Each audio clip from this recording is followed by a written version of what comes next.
World Health Day will be incomplete if we do not discuss mental health in India's scenario today. Hindustan एक ऐसा देश है जो happiness index में काफी पीछे है. We are 139th out of 140 countries. In some aspects, and if we take out some numbers, we're also the most depressed country in the world right now. Considering the fact that we're also the youngest, that makes our youth at the prime focus of this particular problem. It'll be interesting to note that a subject called mental health will not be even in the dictionaries of people 10 years or maybe 15 years ago. But over the period of last 15 years or 20 years, we as humans have not only accepted this as a problem, but in certain niche sectors, we are trying to understand and still in the phase of identifying whether this part of health is actually something which needs to be addressed. I'm joined by Dr. Neeru Kumar, who is a Padma Shri. She was recently awarded Padma Shri in 2021. She is a diversity inclusion consultant and also runs her own firm called Ask Insights. Neeru, you can correct me if I'm wrong with the introduction later. Akshay Kumar is the head of, he's a consultant psychologist and head of Department of Mental Health at Artemis Hospital. And Dr. Bhaskar Mukherjee, he's a senior consultant psychiatrist and founder Neuromax Healthcare Limited. Good evening, gentlemen and lady. Neeru, I'll start with you. The inundation of social media has brought us face to face with a lot of problems. Do you see India as a whole prepared to address? Firstly, as a country, do we accept mental health as a disorder, or with your experiences, with your rich experiences, do you still think it's a taboo to discuss mental health disorders in the country? Okay, so I will say this, that we have come a long way and we are continuing to evolve. So, my history dates back to that I have been practicing. I'm a medical doctor. I've been practicing medicine for nearly 30 years. I was in a very senior position in CGHS, Central Government Health Services, from where I took a voluntary retirement to follow a bigger, broader canvas. I'm also a coach. I have been a life coach and executive coach for very long. I practice NLP and clinical hypnotherapy. And I have been seeing that mental health, though, has been a concern forever. We're thinking that it's coming up more now. That's because the awareness is more, the conversation is more. It's always been there. But yes, the acceptance has changed. There was a time when if I was to meet a person I was coaching in a social get-together, they would not even say hello to me. They would just walk past me as if they don't want to acknowledge they know me. Such was a taboo. People would not refer each other to good therapists, good psychologists, because it was seen as shame that they went in the first place. Today, it's not. At least among the aware and educated people, it's not like that. But that is not to say that it's not there in the masses. That taboo still remains. I think we are just, it's the tip of the iceberg. We've just scratched the surface. There's a lot more to go. And conversations, what we are doing right now, they will all contribute to that awareness. Yes. Sure. Dr. Bhaskar, जैसा कि नीरू ने बताया कि there was a time when people used to, avoid people like her in public gatherings. So maybe, I don't know whether you have had similar experience. But एक पुराना होता था कि मतलब अगर आप साइकियाट्रिस्ट को दिखा रहे हैं या फिर मेंटल हेल्थ किसी एक्सपर्ट के पास जा रहे हैं तो आप पागल हैं. और आज भी हिंदुस्तान के बहुत सारे कोनों में ऐसा होता है कि मतलब आपको पागल घोषित कर दिया जाता है. सो do you think we have come a long way as a nation? Are we addressing the problem with the right approach? Your question actually has two parts. One is whether we are coming a long way according to others as a society, and number two is as our government. Now, I would talk first about the society. Okay. I have been in psychiatry for 20 years. And in past 20 years, I have seen a lot of things.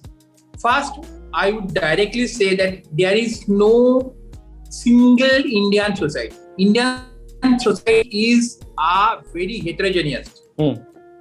In lower socioeconomic class, they don't bother about taboo. There is very less taboo in lower socioeconomic class. They come to us when they are in trouble and they don't feel ashamed that they are going to get treated by a psychiatrist. But the taboo was more in middle and upper middle class. that taboo is getting reduced, and it is really coming into forefront in last 4 or 5 years. Okay. But in the government sector and in the health policy sector, the view is not that rosy, because our health budget is very low, and among that health budget, less than 0.1% is mental health budget. So already India spends very less on its overall health. And among that overall health, mental health budget is not even 1%. That's the sorry part of the whole thing. We need to go a long way. We need to go a long way. We need to go a long way to correct it. Dr. Akshay, do you think that allocation of budgets is the only a correct approach, or where do you see Indian society as a whole? Do you agree with Dr. Bhaskar and Dr. Neeru, of course? Yeah, so I agree with both of them, of course. And allocation of the budget is a very big thing, because very little budget is allocated to health, and the minutest form of budget is further allocated to mental health, which is like peanuts, and which actually contributes as a result on the awareness factor. A lot of money needs to be spent by the government for awareness campaigns, so that this taboo can only be removed when people get to know that this is not a hocus pocus science. It is normal. It's like any other medical illness. And that can only happen when there is awareness, and awareness can only happen when there is money to be spent on awareness, on social media, on physical campaigns, on advertisements, etc.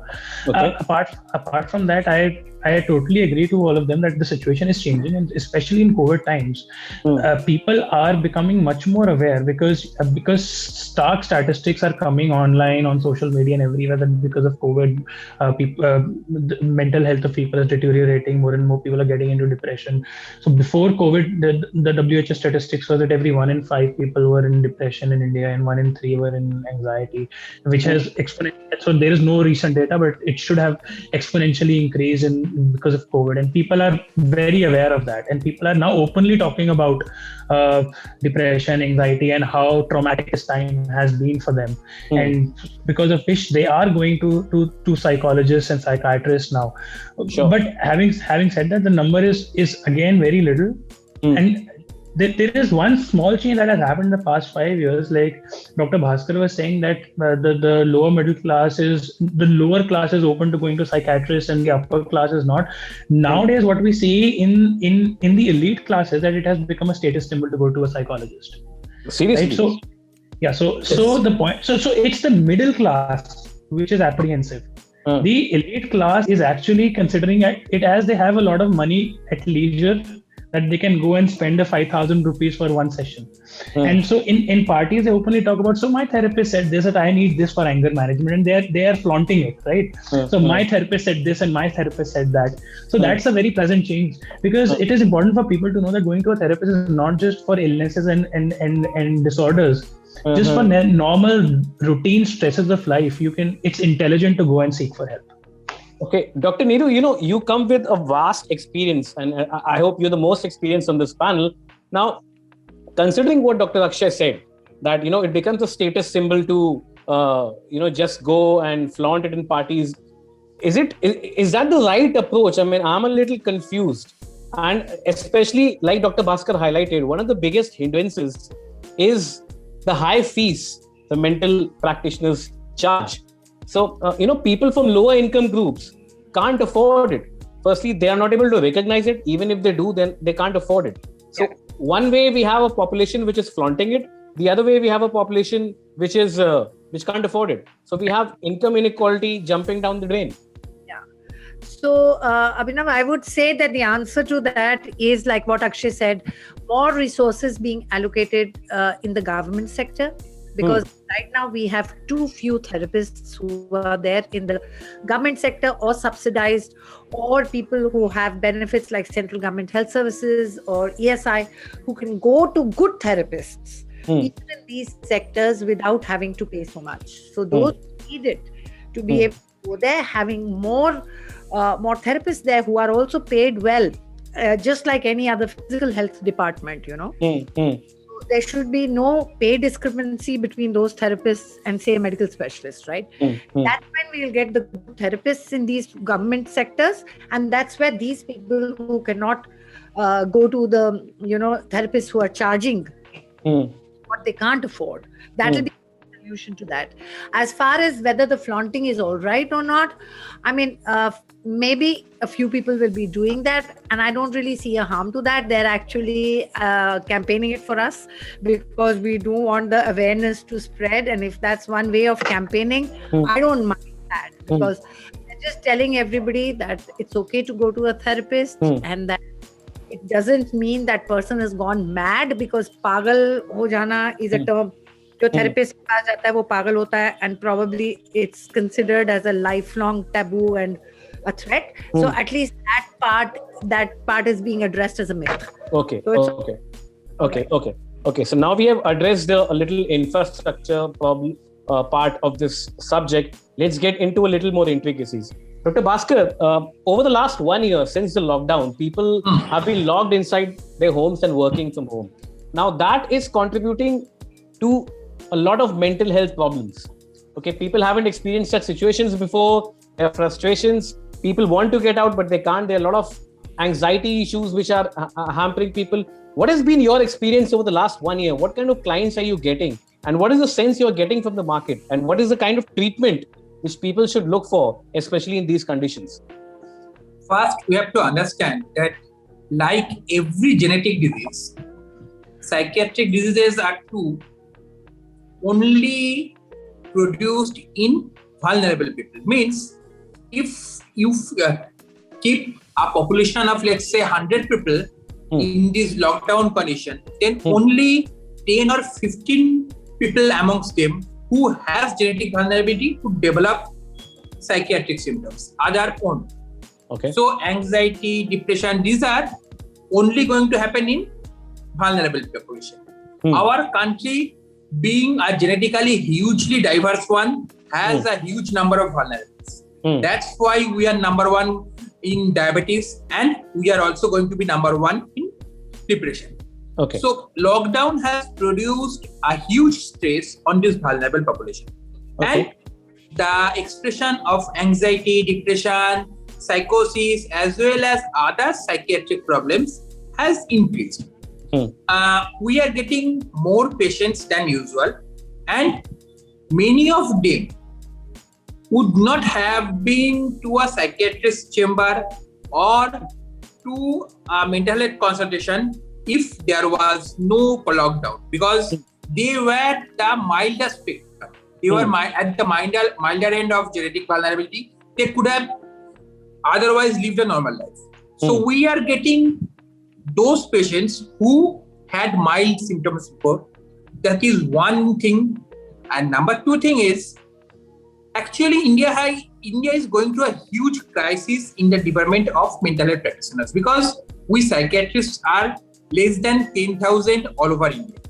Okay. If you add good quality therapists, then you would have another 10,000, and that's all. So 20,000 qualified people to deal with problems of around 50 crore, because that is the total number of psychiatric patients we are dealing with. Correct. You see that it is a huge demand problem and supply is almost nil. So we are getting overwhelmed. We are getting overwhelmed, and the treatments, mostly they need drugs as well as therapy, depending on how destabilized they are. Sure. And most of them, if they take the treatment, they do well. They do well. Now, Dr. Akshay, you belong to the younger side of the spectrum, and probably you'll understand this question better than anybody else. The continuous use of social media over the last, 1 decade or so. I mean, you might have people in your friend circle who are addicted to social media. Now, this is also propagating borderline personality disorder. The race of being ahead of the crowd, the fear of missing out. I don't know all kinds of acronyms and jargons today's generation uses, but this is also pushing people towards borderline personality disorder. What, according to you, is the right treatment for it, or maybe right approach? Is it opening up to friends, or is it going to a psychiatrist straightforward? See, by labeling it as a borderline personality disorder, you can't just label a particular concept as being a disorder, right? You need research for that. But I would surely say that internet and social media is leading to a lot of internet addiction, which is now also a diagnosed disorder and has been added to the ICD and DSM. Correct. But it's leading to borderline personality disorder. We need research data for that. I mean, that's a conclusion that we need to wait and watch for that. But yes, it is causing a lot of distress in people, because internet addiction, as per DSM and ICD, has the same neural mechanism of addiction as, say, any other substance like alcohol or any other drug. So it actually follows the same mechanism of addiction, and when a person is deprived of it, they get the same sort of withdrawal symptoms. Okay. Right? It's equivalent to gambling, it's equivalent to having alcohol, it's equivalent to having any other drug. So yes, it is dangerous. And then, like you said, of course, fear of missing out and competition and fear of rejection and feeling lower than the other people, low self-esteem, and you see somebody going to Paris or United States and you have not gone out of your own state ever in life. So things like that happen, of course. And labeling it as a disorder is a very extreme term, but it can lead to various sorts of disorders. It could lead to depression, it could lead to anxiety, it could lead to addiction, it could lead to many things, right? Mm-hmm. And seeking help, connecting with people in real time is a good solution. Of course, because of COVID now, that has become limited. But I would still say, rather than calling it social distancing, we should not call it social distancing. We should call it physical distancing. We should still be socially connected with each other on phone calls, on Zoom calls, on text, and on other mediums. And once a while, outing is also good. That's not a problem at all if you are maintaining that safety measures. And of course, going to a therapist is the most intelligent thing. If you're going through certain distressful emotions in life, going to a therapist is a very intelligent step. Sure. Now, Dr. Neeru, like I earlier said, you're the most experienced here, so probably you can understand it from a generation to generation perspective. Okay. I'll put a situation in front of you. I come to you, I'm in my mid-30s, and I ask you, Dr. Neeru, what is the definition of happiness for you? What will you say? How will you define happiness? I will say my definition of happiness is not your definition of happiness, may not be your definition of happiness. So I will ask that person, I will ask you, what is your definition of happiness, Abhinav? First, let's understand that and work towards that. So the first thing to be understood is that everybody's definition of happiness might be different. Okay. And it's important to hear it from them rather than me giving it to you in a capsule. Sure. Once you have told me what is your goal, what is your definition of happiness, how much of the percentage of that do you want to achieve, then we together start working towards that. It is really individual based and up to that person. A good coaching, a good therapy does not give solutions to people. You help people devise their own goals, their own realities, and then come to their own solutions. That's when they'll take ownership. My telling them is not going to make them take ownership for whatever we talk together, right? But if they say, yeah, the aim should be that they feel they have thought of it. You help them in the process. You facilitate the process of them thinking by good questioning, by open-ended questioning. You make them come to a place where they say, yes, I thought of it. I know I have clarity of mind. I know what is my goal as far as happiness is concerned. And I now have some sense of the pathway to reach towards that happiness. But Dr. Neeru, the rising number of mental health cases these days, is it just specific to our generation or maybe the younger generation coming ahead of us? Or was it also prevalent in the older times, just not expressed as much as it is today? Yeah, I said that right in the beginning. It was not expressed earlier. It has always been there, though we might find statistics saying that there is a rising increase. And the rising increase is not limited only to the younger generation. The rising increase is also prevalent in all. It is across the generations. right? Sure. There might be a rising increase because of so many factors, as urbanization, as nuclear families, as increase in pressure of work-life balance. All those contribute. All those lifestyle changes, all those contribute to the rising level of anxiety, depressions, and other issues, psychological and psychiatric issues. But at the same time, I don't think it's generation specific that youngers are going through it more, elders are going through it more. Yes, very much elderly people. Yes, that is true. People with comorbidities, with other forms of sickness. Yes, they have increased incidence. People who are housebound, bedridden. Yes, they have an incidence. But again, that's not restricted to age. That's not restricted to age. Now, Dr. Bhaskar, let me come to you. Mark Zuckerberg, Elon Musk, or maybe Jack Dorsey of Twitter, none of them have been credited in the mainstream media by what they built, but at the age at what they built. Mark Zuckerberg, the youngest billionaire at 23. Okay, Elon Musk built PayPal when he was 25. Now, what happens? This put the younger generation, especially the ones who are ambitious, in a certain spot. Okay. Now, I recently saw this movie called Tom and Jerry, the non-animated one, where it was a mixture of animation and this young girl. Now, she comes out and says this dialogue that this girl is 24 and she has achieved so much. She's already on Forbes billionaire list, and here I am sitting finding for a job. Now, this particular incident is not isolated and not confined to this particular girl, but is a generic problem with today's generation. The load of ambition, the societal expectations.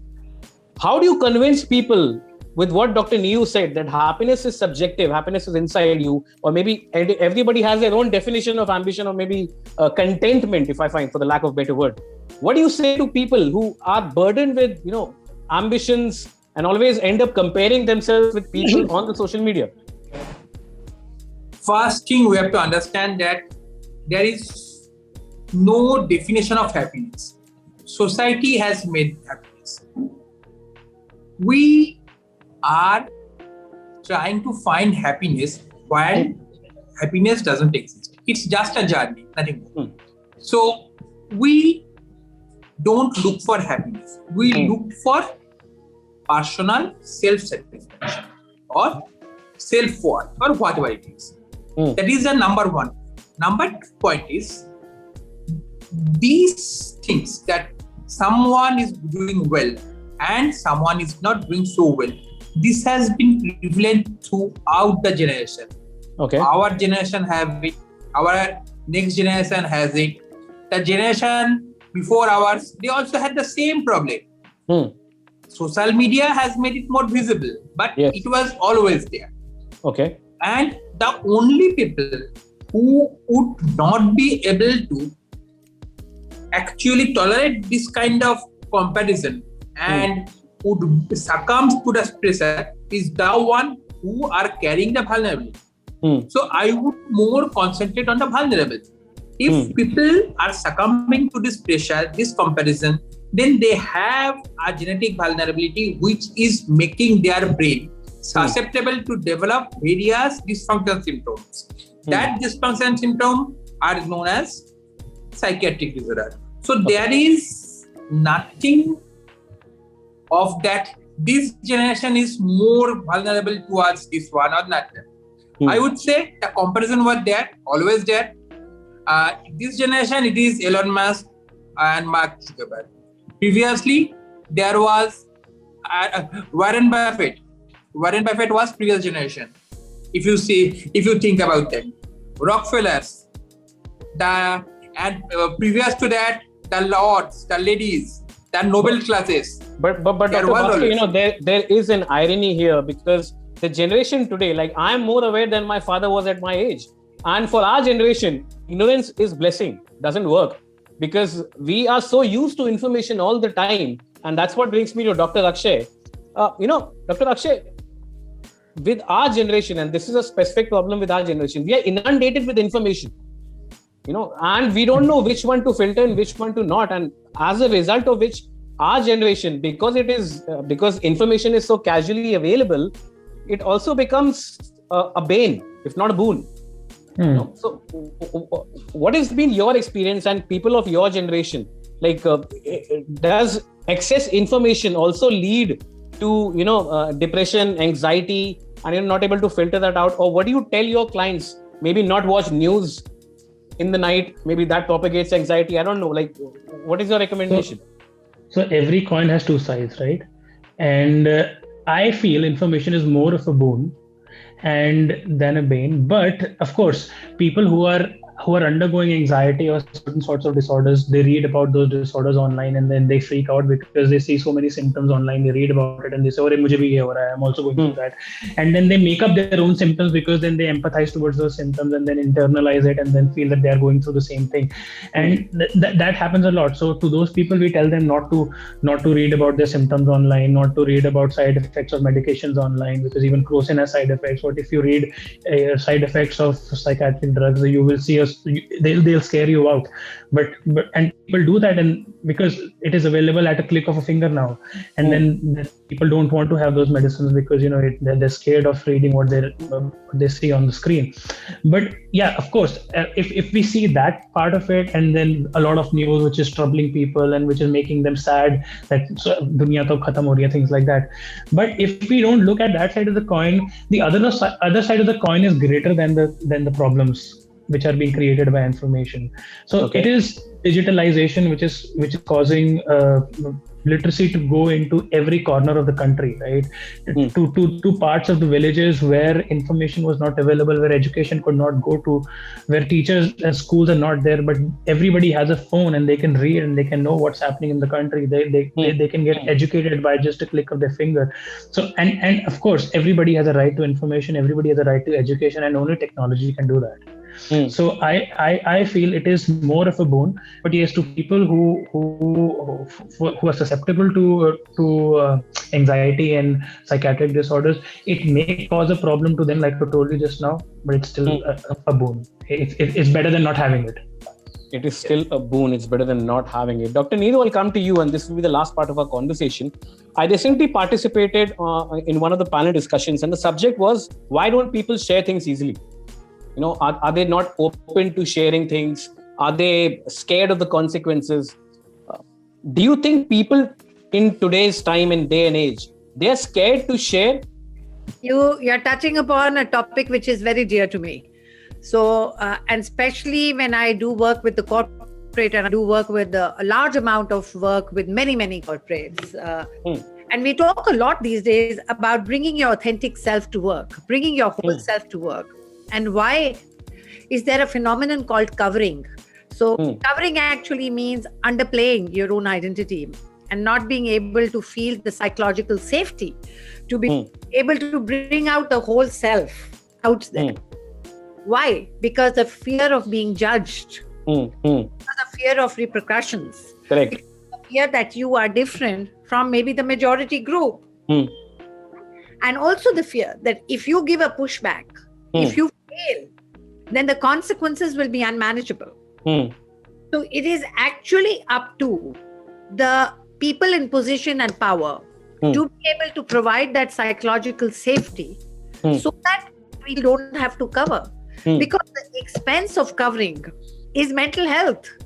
The expense of covering is a huge energy which is being expended, a huge lot of anxiety. Say a person walks into a room, give a presentation, they're double thinking and triple thinking in the mind, how much should I say, how much should I not say? What if I fail? What just?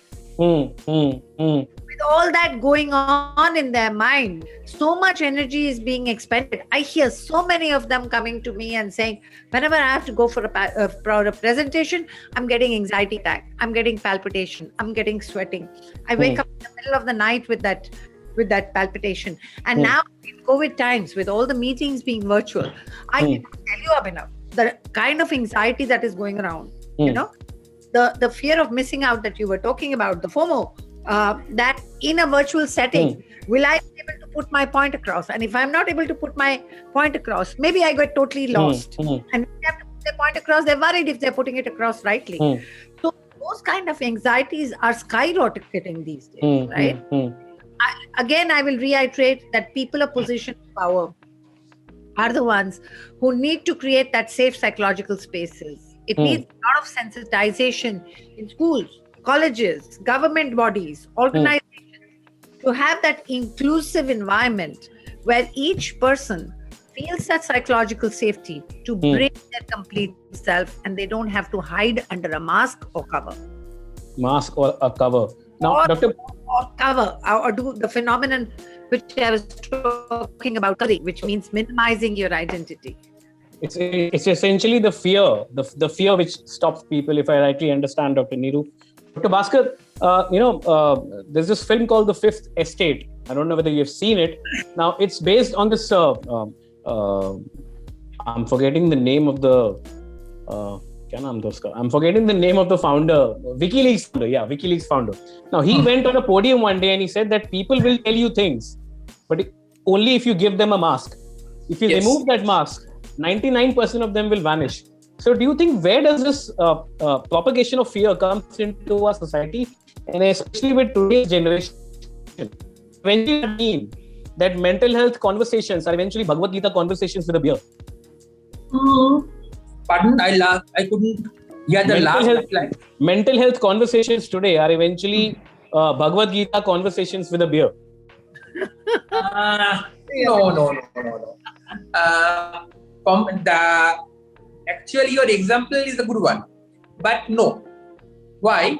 Because we have to understand that mental health perversion is nothing but we are talking about how our brain works in a certain situation and what our brain feels in a certain situation. Sure.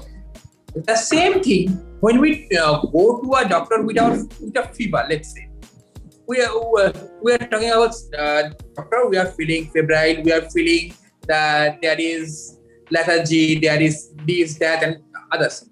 Similarly, we have to understand that when a person is talking about his or her mental states, they are just describing what their brain is feeling and nothing more. Okay. So no, mental health conversations are necessary. Mental health conversations are as much normal as any other physical health conversation. Number 2. And number 3 is, no, people are opening up. I am just today, I saw a family. First, the father came as a patient. When the father was describing and we were discussing, the daughter chipped in that, no, I also have the same problem and I want to consult. Then the son also chipped in, no, I want to consult. And ultimately, the father took the consultation, but all 3 of them has started that journey as sure. So that is happening nowadays. People are opening up. Mental health conversations nowadays are necessary and it's happening. I would not say Bhagavad Gita conversation with a PR, but that is a very, very good example. Sure. Thank you, Dr. Bhaskar. Dr. Akshay, this will be my last question to you. And of course, this is open to all the panelists as well. Going forward, for the resurgence of mental health and not to be considered a taboo, one changeover you would want to see from the government and one changeover you would want to see from the corporate? See, there is one change, which is communication. And I would like to put it in this way that communication is the single most powerful thing to come back to well-being. What people don't recognize today is that situation in your life today is because the way you communicate with the others, the way you react, the way you bond, everything influences your hormones. That's the biological reality. Those hormones determine your mood, your preferences, your desires, your needs, your happiness, etc. Let me just give you an example. For example, if you're sitting and then just a snake crosses near your feet, right? You'll panic, you'll jump, you'll run, because it will cause something called as a fight and flight reaction in your body, which is caused by the release of adrenaline in your body, which means normal situations can cause fluctuations of chemicals and hormones in your body, just like passing of a snake. And similarly, when you communicate in a positive manner, then hormones in your body change, which make you feel healthier, which make you feel happier. And I know Dr. Neeru is working with so many corporate organizations, PepsiCo, Google, Vodafone, and she would agree to me that now communication about psychological safety has become one of the major touching points in most corporate organizations, not just in India but around the world. Okay, Dr. Neeru.